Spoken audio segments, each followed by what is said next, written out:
hanay ng inyong mga upuan. Maaari na kayong magsipagpuso. Ngayon naman, gusto kong malaman kung sino ang lumiban sa ating klase ngayon. Kapag tinawag ang inyong mga pangalan, sabihin niyo na nandito ako at itaas ang inyong mga panangkuman. Sundara Arat, Unibel Bilamoy, Gresha Katauman, Dato Mamimbago. Magaling! Walang lumiban sa ating klase ngayon. Sino nakapaalala ng ating tinalakay nung nakaraan? Magaling, Diana, ang ating tinalakay nung nakaraan ay tungkol sa komunidad. Maaari mo magsipagtayong lahat para sa ating pagpasiglang sayaw. Magpapakita ako ng video sa TV na ang pamagat ay tungkol sa kalikasan. At tayo ay sasabay sasayaw. Handa na ba kayo mga bata? At kung handa na, magsipagtayo na ang lahat.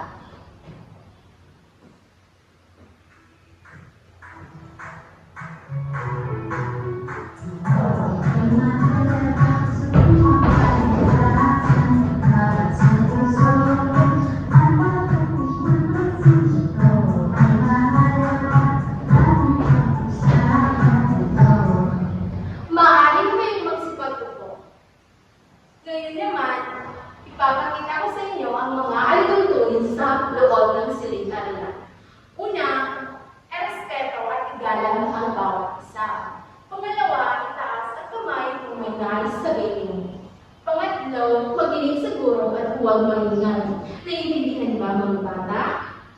At kung naiintindihan, ito naman ay gantimpala ng diskusyon. Kung kayo ay mag-participate at sasagot sa ating mga gawain at sa ating mga tatanungin kayo, makakakuha kayo ng gantimpala.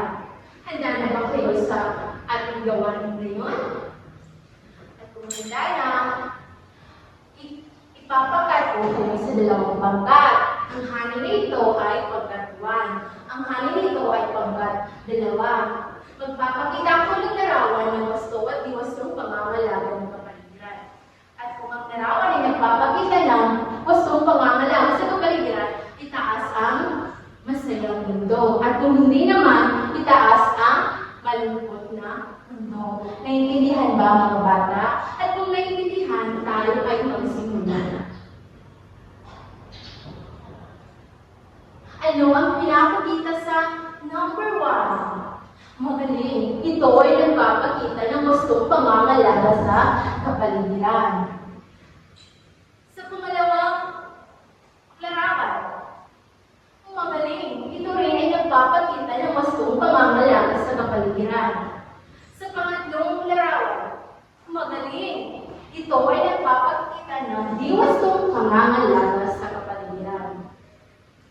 At sa pang-apat na larawan, magaling. Ito ay nagpapakita ng gustong pangangalaga sa kapaligiran. At sa pang-huling numero, magaling. Ito rin ay nagpapakita ng di gustong pangangalaga sa kapaligiran.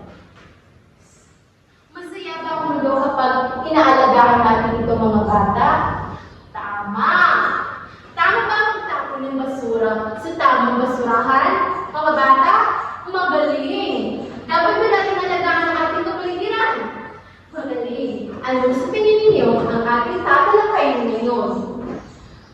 Ang ating tatalakayin ngayon ay tungkol sa pangangalaga sa kapaligiran. At bago yan, atin muna basahin ang ating layunin.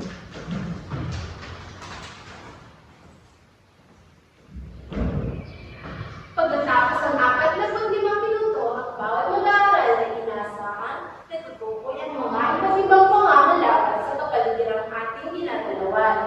Inagisa sa gawa ang iba't ibang pamamaraan ng pangangalaga sa kapaligiran ginagalawan.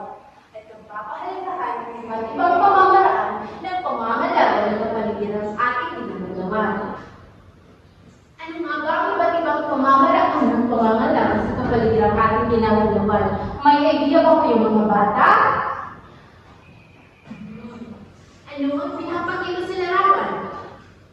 Magaling. Ito ay pagtatanim ng mga puno. Masama ba ito kung mabuting gawain ng isang bata mga bata? Tama.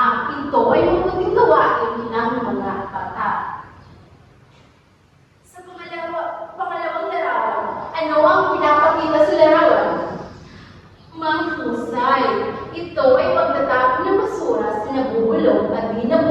at nare-resiblo.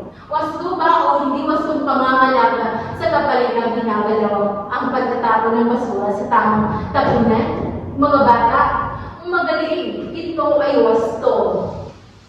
Sa komandong larawan, ano ang pinapakita? Magaling, ito ay paglilinis sa paligid. Sa inyong bahay, kayo rin ba ay nalilinis tulad ng mga ginagawa ng bata sa larawan? Mahusay mga bata, dapat natin itong kilala. Naiintindihan niyo ba ang ating tinalakay ngayon? May mga tanong ba kayo mga bata? At kung wala, ipapangkat ko na naman kayo sa dalawang pangkat. Ang pangkat nito ay pangkatuan. Ang hangin nito ay pangkat 2. Ang gagawin ng pangkatuan ay lalagyan ng check ang wastong kung ang larawan ay nagpapakita ng wastong pangangalaga sa kapaligiran.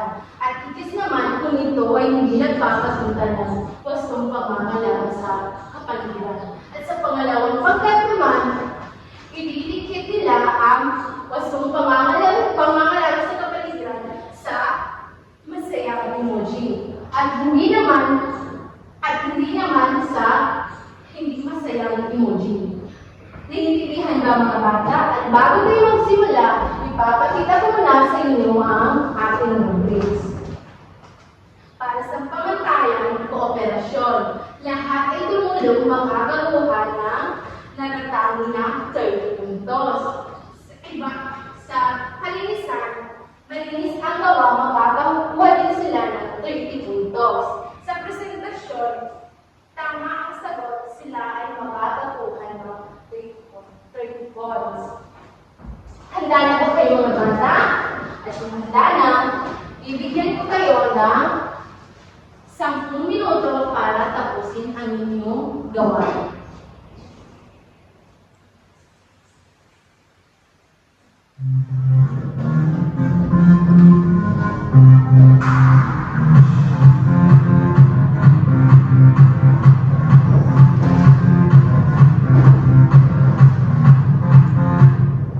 Tapos na ba ang lahat? At kung tapos na, atin mo na i-check kung tama ang inyong mga gawa. Okay, magaling mga bata. Lahat ng pangkat ay nakakakuha ng matataas na puntos. At dahil dyan, bigyan natin ng pagbetlap ang pangkatuan. Alam niyo ba ang pagbetlap, mga bata? Ipapakita ko sa inyo ang pagbetlap. 1, 2, 3, 1, 2, 3. Back na back, bet na bet. Sabay tayo mga bata. 1, 2, 3, 1, 2, 3. Back na back, bet na bet. At para naman sa pagkatto, bigyan natin sila ng magaling clap. Alam niyo ba ang magaling clap? Kung hindi, ipapakita ko sa inyo.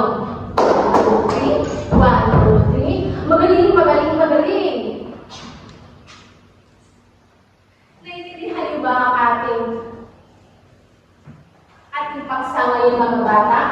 At kung naiintindihan, manilan, akong katanungan sa inyo. Ano nga ba ang iba't ibang pamamaraan ng pangangalaga sa ating kapaligiran? Magbigay nga ng isa sandara, magaling sandara. Bakit kailangan nating alagaan ang kapaligiran, Dresya? Mahusay, Dresya.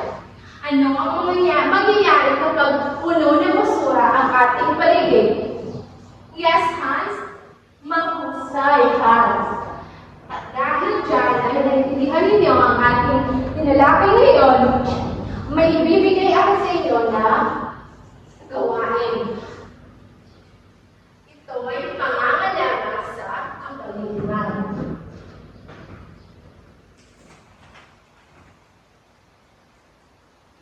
Piliin ang hugis na puso kung ang larawan ay nagpapakita ng tamang pangangalaga ng kapaligiran. At ikis naman kung hindi, bilaban ang tamang sagot. Naiintindihan ba mga bata? Bibigyan ko kayo ng 3 minuto para tapusin ang inyong gawain.